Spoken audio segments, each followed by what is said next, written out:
My name's Mick Robson for the Arena Media, and I am here with the former PWA champion, the 2026 King of the Metro winner, the example, Ricky South. How you doing, mate?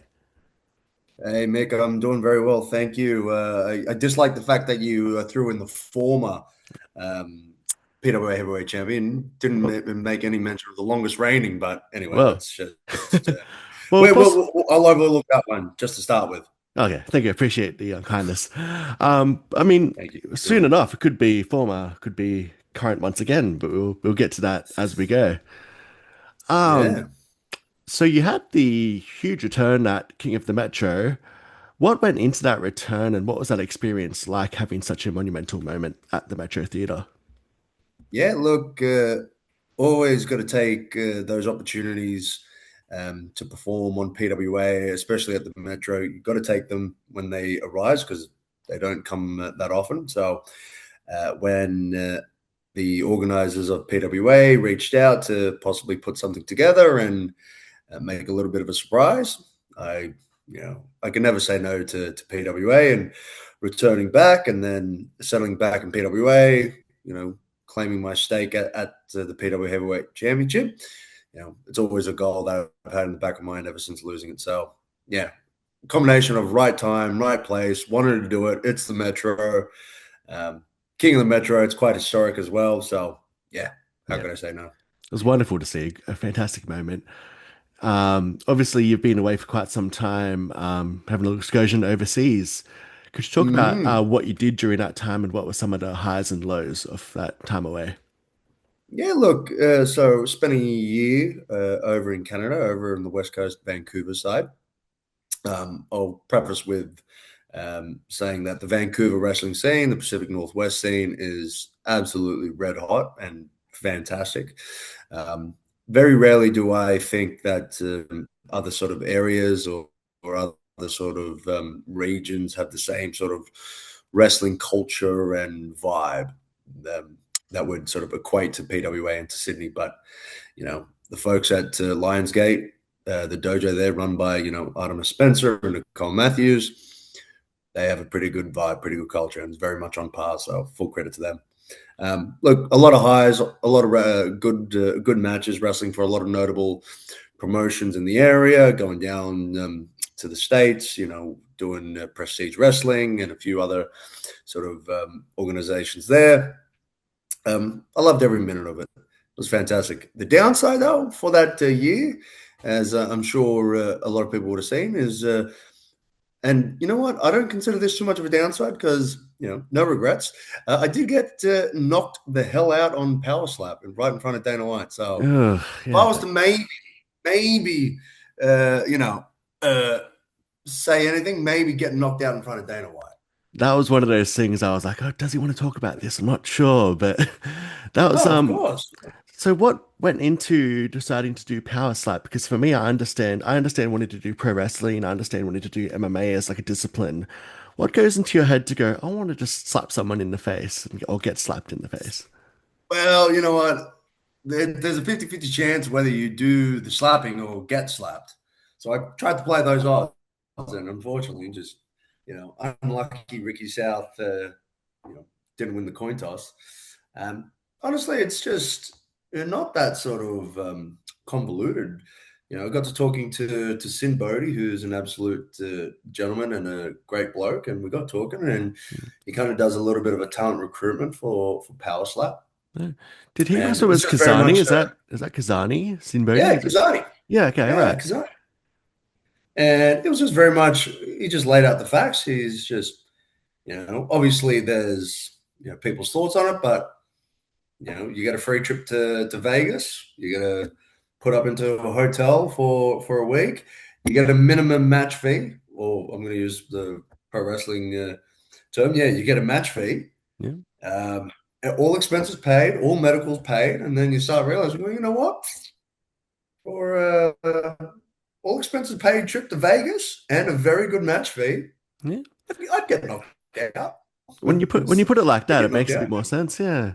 I mean, I've been slapped for free, so Yeah, there's that as well. so if if Kazani comes back to me and goes, "Hey, you want to do power slap in in Greece or wherever?" You know what? Maybe. So, if you win the coin toss, it Maybe. could be a whole different story.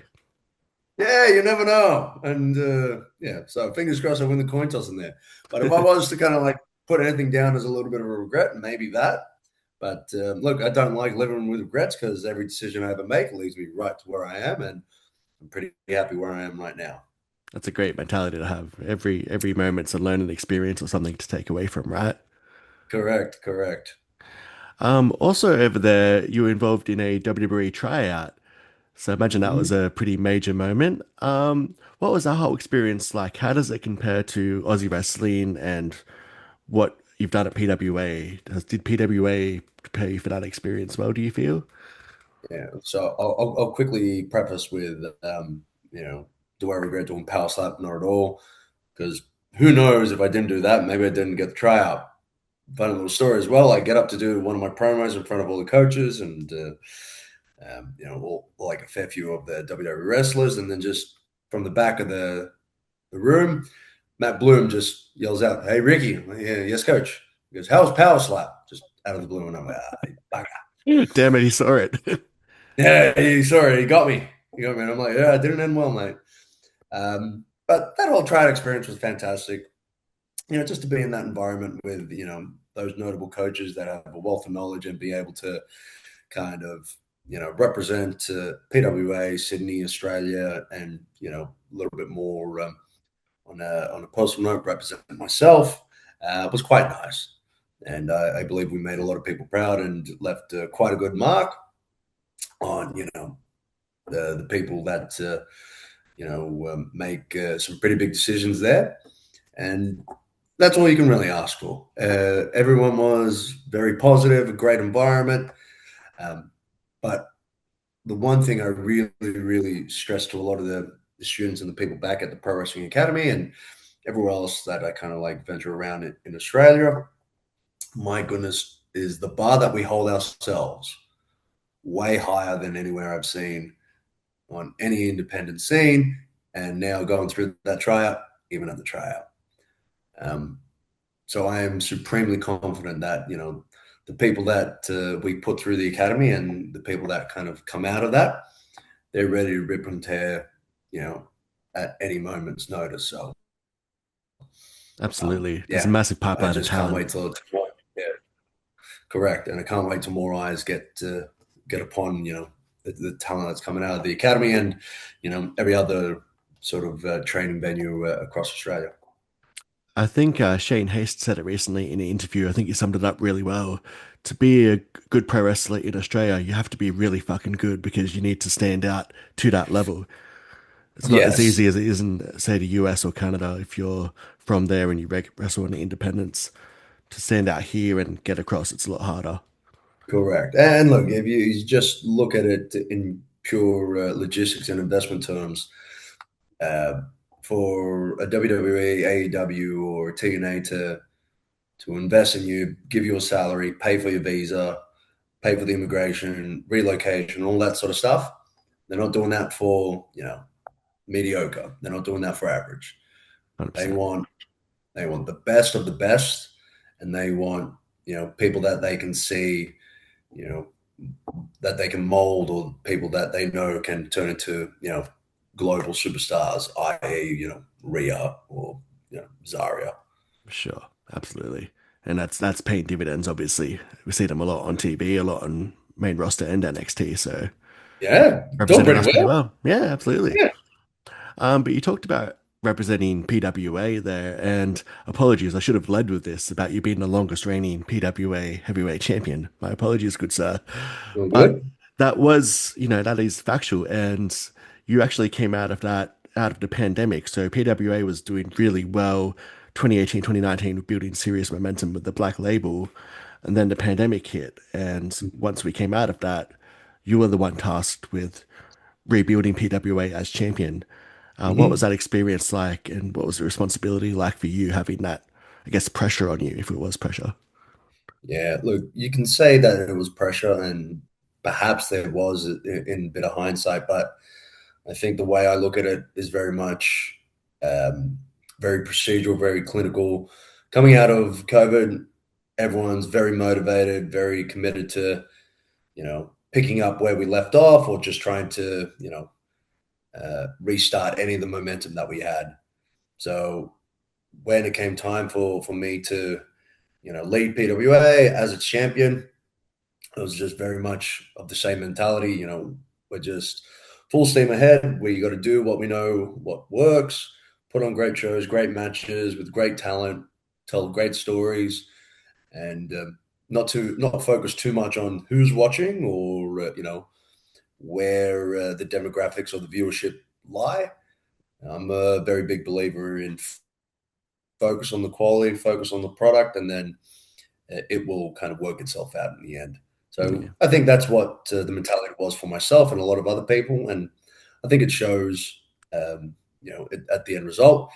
But what's also really important is, a lot of people fell in the trap of kind of being like um, very down and very kind of, why me? Or, I almost had this, or, this got taken away from me.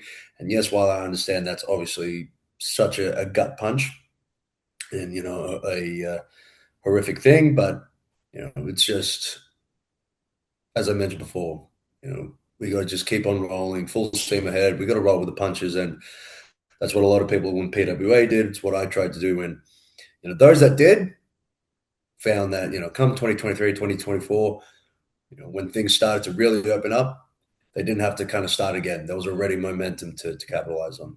Yeah, absolutely. Sometimes you just have to play the cards you're dealt, and you did that You very have well to as play the champion. cards you dealt, and there's no point to, kicking up a fuss and crying over spilt milk, as they say. So, Mm, yeah, keep soldiering on. absolutely. To bring it more current, this Friday we've got a major PWA event, The Climb. So obviously coming off King of the Mm. Metro, you've got quite a big match on that show, teaming with Robbie Eagles to face North Shore Wrestling. What are your thoughts on that Yeah. match, both your opponents and your tag team partner? Yeah, look, there's a lot of thoughts on this. For one, I respect Sam Osborne for the athlete and the wrestler that he is. Obviously, Robbie is Robbie. Ironically enough, we haven't had any sort of match in any sort of setting for Mm. about 11 or 12 years. I was thinking that So in the final two in the Metro, I'm like, this feels very fresh. We never really got this, did we? So, we haven't had the chance uh, to wrestle on PWA for about 12 years. We've only wrestled in PWA once in a singles, and that was my like second or third match that's uh, insane. for PWA. So there you go. But the other person in that match is the person I don't want to say I don't respect because I respect quite a few people, but I just don't think Will Kiedis kind of really lives up to the words or to what he says he is or claims to be. He claims to be the guy, claims to be the man to kind of like lead PWA. He wants to put an end on this whole sort of, you know, happy sort of feel good sort of story. And don't get me wrong, I'm not a big fan of a lovey dovey feel good story, You're but not? I just, yeah, I'm not surprisingly, That shocks me to the core. I know, but I'm trying to get better. Yeah. I'm trying to quell that horrible side of me. That's where the baking comes in. And Will Kiedis decided to make fun of the baking, which I thought was a little bit of a low blow. But yeah, I Yeah. just don't think when you stack up all of the credentials it takes to be, a historic champion, someone that leads PWA. I just don't think Will Kiedis has any of it. Wow. Just being blunt and straight up. S- So. Strong words. So you're saying you had the longest reign. Could he have one of the shortest reigns, possibly? Uh, well, my goodness, I hope come 26th of September at Anita's. Absolutely. Yeah, I'm That's going to uh, make sure. that's a prize fight in my neck of the woods, actually, near Thurrool. So I'm looking forward to being there and Sure. not having to Look, travel for 2 hours to get to a PWA show. I know. Well, look for those people that are listening, um, we are debuting at a new venue in Thurrool. Have you been to the Anita's Theatre at all? I have not. I've been meaning to for a while, but every time it's come around, the tickets have been a bit too Yeah, pricey with some of the comedy shows. But bit I'm like, deep. for Yeah, PWA, I'll shell out. yeah. Oh well, you're a sweetheart. What I've been told, and from my sort of research on Google, it is a bit of a killer venue. Yeah. And I wouldn't be surprised if that quickly becomes one of the sort of the hotspot venues for Aussie wrestling. And Prize Fight's the debut show, and we're going to kick it off well. And just to confirm, because I was looking, it seems to be an all ages PWA show, from what I saw in the ticketing, but it seems to be promoted and looking like a black label level show. So will it be broadcast, do you know, or will it be for the fans in attendance purely? Uh, don't quote me on this because again, I got to see what Jax is doing because obviously Jax and Ben Anderson kind of are the heads of the live stream. I would imagine with a debut show that we're running like that, I would imagine we would want to stream it. Yeah.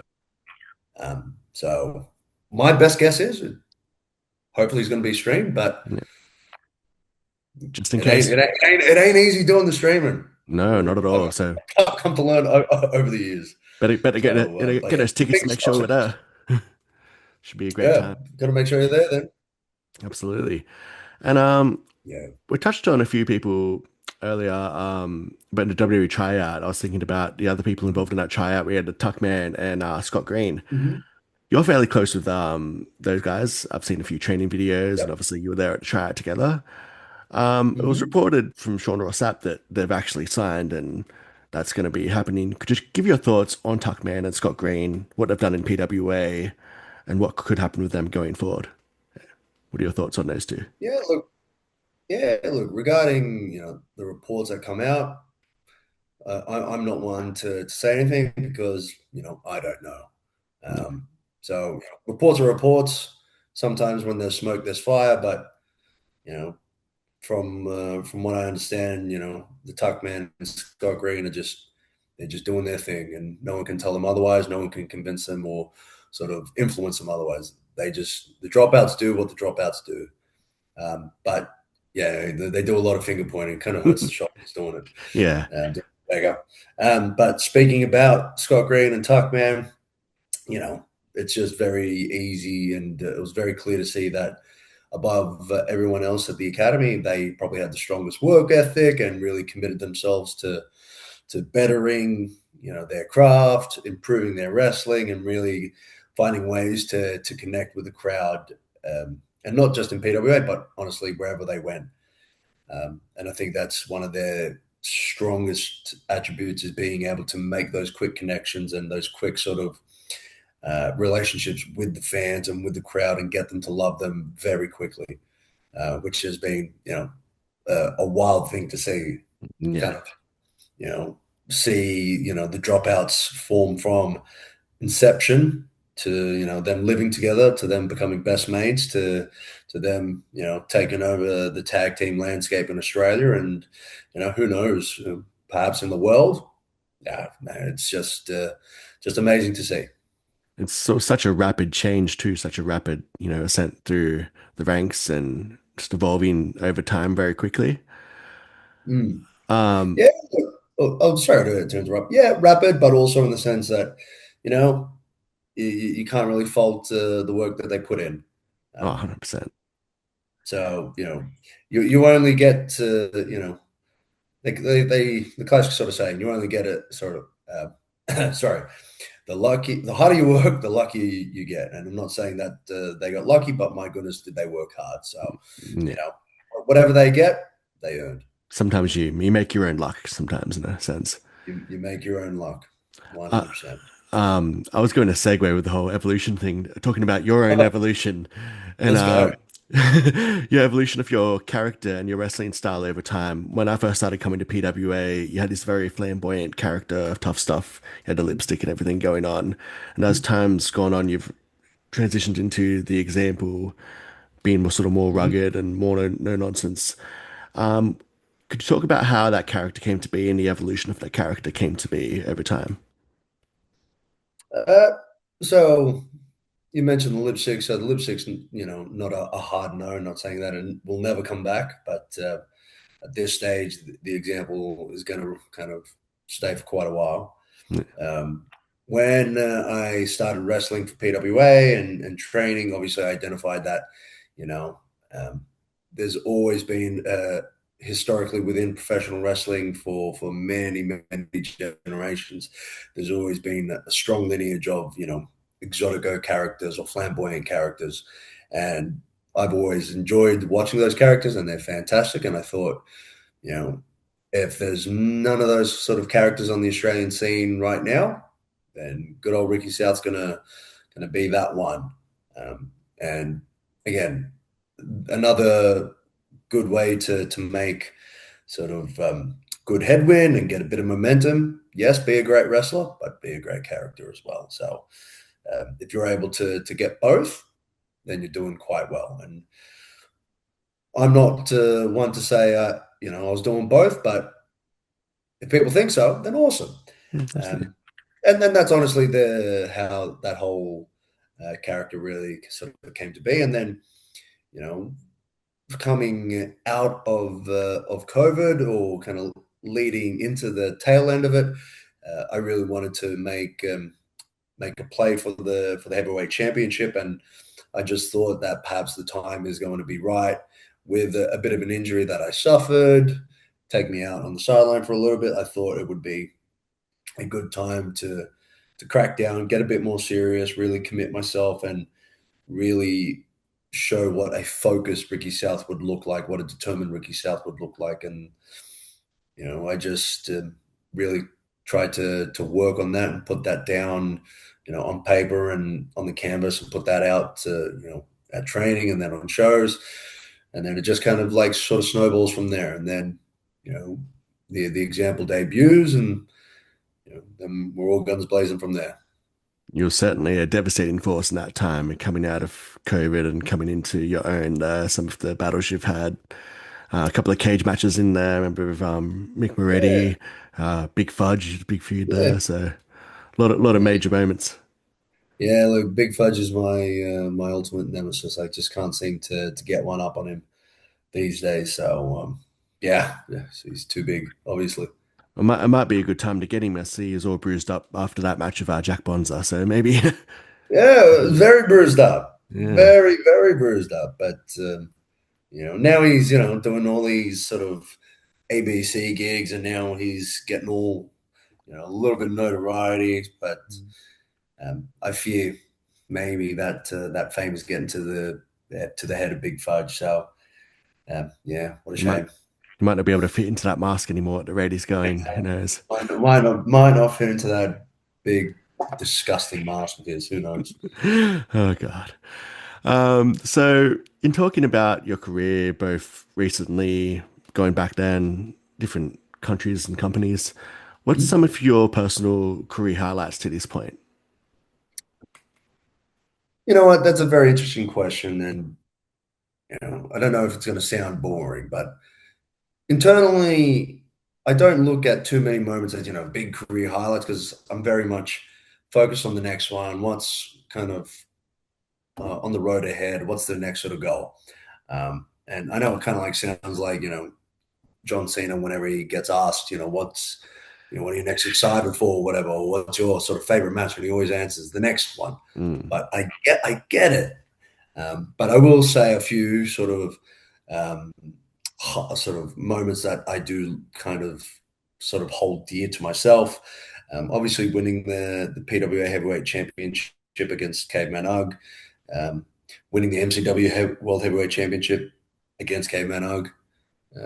Yeah, he just seems to give titles to me. Um, any match really that I have with Big Fudge is always a special one yeah. because Jokes I aside, have. they're incredible. Yeah, look, I have a weird sort of feeling towards Big Fudge. It's a bit of love hate, and same thing towards Unsocial Jordan as well. Anytime I've gotten to wrestle on Social Jordan, it's been wonderful. Doing the becoming the third man for Black Shirt Cool Group Hmm. was a nice little moment. Going over to Mexico and training with Skyder and Ultimo Guerrero was quite a bit of a surreal experience and a highlight. Was that a Yeah, culture shock to you in any way? Um, not so much because I knew what to expect. It was just very much of just challenging, especially Ultimate Guerrero. He, to this day, is probably the only person to almost make me quit, a training session from just insane, brutal, disgusting cardio. I like to Wow. think I'm pretty good at it, but Ultimate Guerrero holds that distinction of kind of, I was doing gonna me in. I was gonna say I haven't been at training, but I've heard legendary stories about you at training at ring crew Yeah, doing working oh, your ass off. So yeah, Ultimate Guerrero, yeah, he did it. It was, what can I say? It was, and when it came time to do the, what he kind of put me through, everyone else in the class was just like, because they knew what was coming. I'm like, all right, let's see this. But that was fun. Obviously, winning the Young Lions Cup for Chikara at the time, that was a bit of a highlight for myself because that was always a bit of a goal. Watching Chikara, starting out in wrestling and being a Quackenbush fan, that was a highlight. Yeah, so all those kind of things stick with me as kind of like moments that I like to cherish and kind of look back on. But anytime I kind of find myself looking back, I kind of try and course correct and make sure I sort of focus on what's ahead and what's next. sure, you never want to stagnate, I guess. You always want to. Correct. You never want to stagnate. You never want to kind of, stay looking in the rear window. And talking about how it all started with you, how you got into wrestling, what first inspired you or influenced you to kind of go down the pro wrestling path? Personally, as a wrestling fan, what sort of influenced that path? Yeah. I wish I had a really good story. I wish I had something that, really tugged at the heartstrings and something that was very emotional or cute or lovey-dovey, as some people tend to have. Quite literally, I have two older brothers, and we always just grew up in a household whereby wrestling was always on Foxtel, and then if it wasn't on Foxtel, we would always, rent the videos and whatnot. So from I don't know, 3 or 4, or however, I'll just always watching wrestling. And then when I came to be about 16, kind of, my brother joked, hey, we should give this a go. I'm like, all right, mate, bet. I'll call you out on your bluff. Let's give this a go. Yeah. And we went to, AWE at the time and, did the first session. And after the first session, I'm like, fuck, I'm sorry, I didn't want to swear. It's Walked fine. away. I'm like, oh, I'm trying. I'm actually trying Yeah. to limit it because I've caught myself quite a bit. Being a But civilized gentleman. yeah, I want to be civilized. Walked away from that session and just, all right, this is exactly what I want to do with my life. Yep. And then the whole trajectory of my life kind of changed from there. My brother, on the other hand, was just, nah, yeah. It was fun to do the one Yeah. session. Nah, I'm done. Did a bumble hit the ropes and went, nah, it's I'm good. Yeah, well, look, it wasn't even there was no ring, so Oh this is what wow. I mean. The AWE training school was just a little corner of a little gymnastics area. Oh wow, okay. Yeah, well, yeah, that's AWE. No, that's what it Well, was. yeah, you say it's like a boring story, but I don't know, the passion you sort of lit up there when talking about it. So I think I like to ask that question because I like to see where the passion started and how it gets brought out of people. So Yeah. it's Well, really look, good to see. and ironically enough, I was talking about this with Bonza just the other day. You can call it passion or you can call it spite. I love spite. Spider's a great And spite's a motivator. very powerful, it's a great motivator for me. So I just wanted to spite my brother, and yeah, look where it's got me now. Love it. Nothing like a bit of sibling There you go. rivalry to really push you along to the next level. Yeah, yeah, it's something that I just can't get rid of. There was one last thing I wanted to touch on. I did see a social media post a week or so ago, a couple of weeks ago maybe. You said you've traced your lineage back to a famous Greek or Oh, famous. What, yes. what what was that story about? Ironically enough, I was able to trace my lineage back to Jim Londos, and just quick little crash course for those that are unaware. Jim Londos, Greek American wrestler, became quite famous and notable for on multiple occasions. I think about like 6 or 7 times, selling out. venues in Greece with 100,000 plus capacity. Jeez. So yeah, I know. So to those that measure success or a successful wrestler based on drawing power and drawing capability, he would be in that sort of conversation of best wrestlers. Yeah. But my brother and my father were just kind of traveling around Greece, visiting the village in which my father came from and grew up in, and they went to a little taverna, which is just like a little sort of Greek sort of lot of sort of cafe slash sort of eatery.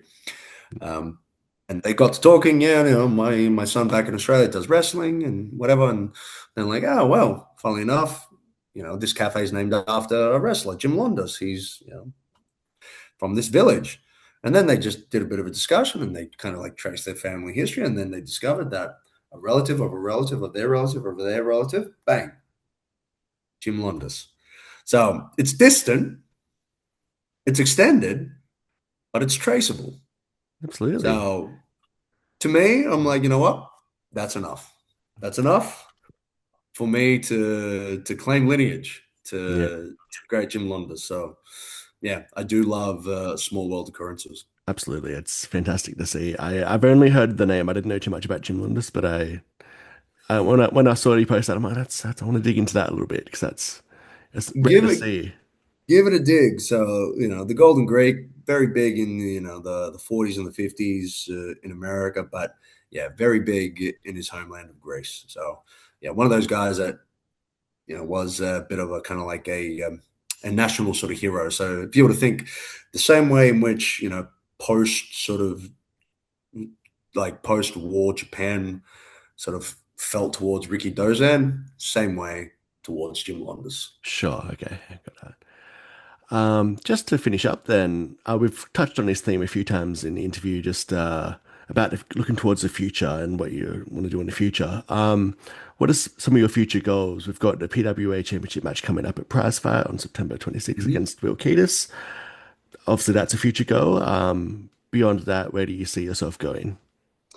Um, Look, I would always give kind of very elusive goals, and I'd always say something like, wrestle full time, or yeah, it might be nice to get a contract. But as time has progressed, the one thing I'm really actually focusing on, and I believe would be best suited for myself and my skills and where I see myself going for in the future is uh, I want to coach at the PC.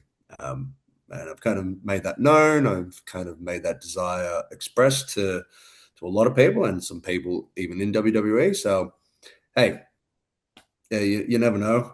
Um, Depending on how things go and how things unfold, you never know what this wacky world of wrestling is going to give to those people. So you just got to keep growing and keep working, and then yeah, see where things sort of land. But outside of that, my goodness, would I love to keep wrestle as much as possible. I'd love to wrestle in countries that you know not too many people seem to wrestle in. It'd be great to wrestle in Japan and the UK a little bit more, and you know Mexico, whatnot. But man, give me Moldova, give me Greece, give me Cyprus, give me Malta, give me you know some really cool sort of nations in South America. Give me nations in Africa. Give me places where you don't really hear about wrestling or you didn't think that there was wrestling. Give me those places. That's where I want to Yeah. wrestle. Get the cultural experience as well as the wrestling experience. That'd be a really nice Correct. mix. Like I'm not. soft ground wrestling. Ah, give me that. I You hear they've know? got a ring now, finally. Yeah, you know what? I think they do, but I just recently saw something like a big show and there was no ring. So I think maybe the ring is selective. Yeah, I mean the draw is soft ground, right? So Yeah, correct. So you can't, move away from what brought you to the dance. yeah, the goal about being a coach at the PC is a really interesting one, and it's definitely attainable. Like we saw, Brooksy was a guest coach there recently, so I don't know if you've picked Yeah, his brain about how that process works or what he did there, but it's definitely something that could be in the realm of possibility. So hopefully yeah, look, that goal works out for you, or anything else you'd correct. like to And, do. definitely within the realm of possibility. And it's fantastic that Brooksy, got that. And it's kind of weird to say that's my goal when there are some other very notable coaches within Australia who I would say are a little bit more qualified to make a claim at that role. I.e. Damian Slater, someone I respect greatly, but you know. As the wise words of one Grayson Waller once said, hungry mouths don't get fed. So um, that's just something I may want to work towards. Um, and then, yeah, who knows what may come of it. Fantastic. Well, we'll see you next on Friday at the Climb. Teaming Robbie Yeah, Eagles against North Shore Wrestling. I'm sure you have a few yeah, choice words and choice moves to put in Will Kiedis' direction. So hopefully that goes yeah. well for you. You know what? A few choice words, a few choice moves. Um, yeah, but look, all I'm keen to do is return to Liberty Hall. Haven't been there for quite a while. And plus, if I get the chance to lay a bit of a beating on all of 5'6" Will Kiedis, even better. All right. It's going to be a stacked card too. We've got the Golden Esky ladder match. We've got, I believe it's the Carter Deems and Lockie McIntyre, Manu Manouche. I think we're Yep. also starting a sort of PWA Premiership tournament, which should be interesting to see that play out. Have you got any Yeah. picks for Look, who could be the next solo PWA champion? mm, mm, ooh, very good question. Very good question. I would like to see Kai Drake. Hmm. I would like to see Kai Drake because, yeah, I know how good he is. So I could only think that that man with that title, and running with it, I think it could be pretty good. I've always wanted to see Kydrick get a bigger single spotlight. I see him in Integrity being the heavyweight champion. He's absolutely killing it. So would love Yeah. to see that too. Yeah. So yeah, let's see. My money's on Kai Drake. Let's go. Well, between yourself, between Kydrick, there's plenty of hard hitters around PWA, and I think future of PWA is definitely in good hands, and we'll see what happens in the next couple of major events. I agree. I agree with that sentiment as well. All right. Well, we're going to wrap it up there. Thank you so much for taking the time, Ricky. It's been a really great chat and great to dive into a bit more what makes you tick and yeah, your Awesome. experiences. No worries, Mick. Thank you for having me. Thank you for allowing me to jump on. Always love talking wrestling.